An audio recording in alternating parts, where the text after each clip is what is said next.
తెలంగాణలో anti narcotic bureau చర్యలు సత్ఫలితాలనిస్తున్నాయి. Drugs సరఫరాదారులు, పెడ్లర్లు, వినియోగదారులపై ప్రత్యేక నిఘా పెట్టింది. హ్యూమన్ టెక్నికల్ ఇంటెలిజెన్స్ తో నిందితులపై నిఘా పెట్టింది. పోలీసుల రివ్యూలో విద్యా సంస్థల్లోనే గంజాయి వినియోగం పెరిగినట్టు తెలుస్తోంది.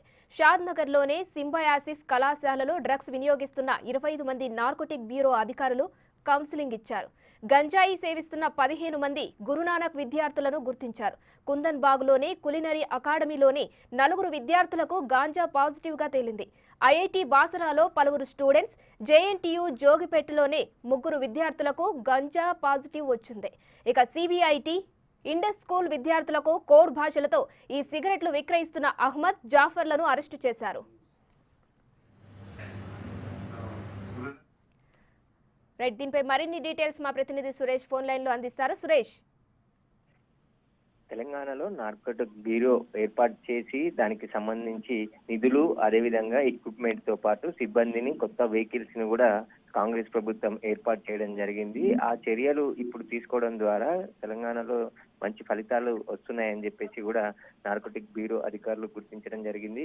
ముఖ్యంగా పాత నేరస్తులపై, ఎవరైతే గంజాయికి సంబంధించి, డ్రగ్స్ కి సంబంధించిన సరఫరాదారులు ఉన్నారో, పాత నేరస్తులు, వారికి సంబంధించిన కదలికలు, వారిపై నిఘా పెట్టడంతో ఎక్కడెక్కడ సరఫరా చేస్తున్నారు, ఎవరు ఎరెక్ట్ అయ్యారు, వారికి సంబంధించిన వివరాలన్నిటిని కూడా నార్కోటిక్ బ్యూరో తీసుకొని వారికి ఎడిక్ట్ నుంచి కౌన్సిలింగ్ ద్వారా విముక్తి కలిగించే విధంగా చర్యలు తీసుకోవడం, అదే విధంగా ఏదైతే డ్రగ్స్ ఇతర రాష్ట్రాల నుంచి, విదేశాల నుండి వస్తున్న వారిని పట్టుకొని వారిని అరెస్ట్ చేయడం, మొత్తంగా పబ్బులలో వరుసగా సోదాలు చేయడంతో మంచి ఫలితాలు వస్తున్నాయి, మార్పు కూడా కనబడుతుంది అని చెప్పేసి కూడా చెప్తున్నారు. కానీ ఇక్కడ చాలా మంది, అంటే కాలేజీల నుంచి కింది స్థాయి వరకు కూడా చాలా మంది ఎడిక్ట్ అయినట్టు గుర్తించారు. వారందరినీ కూడా కౌన్సిలింగ్ ద్వారా మార్చే ప్రయత్నం నార్కోటిక్ బ్యూరో అధికారులు చేస్తున్నట్టు చెప్తున్నారు.